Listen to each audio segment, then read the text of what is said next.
मेरे चाचू ने दिया है।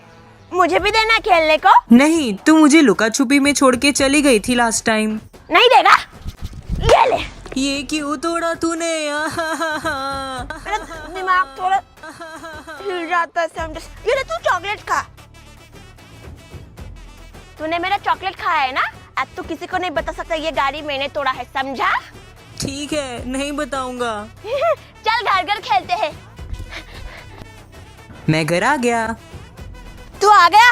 बहुत भूख लगी है। मुझे भी भूख लगी है, जा जा खाना बना। इतना लेट ऑफिस से आता है, बैठे बैठे भूख लग जाती है। तू हमेशा ऐसे चिल्लाती है। अब तू हस्बैंड बनेगी फिर मैं भी चिल्लाऊंगा। मैं आ गया। तू आ गया? जा जाके खाना बना। क्या बोला तूने? मैं खाना बनाऊं? क्या बोला? फिर से बोल। मैं बनाऊंगी, मैं बनाऊंगी।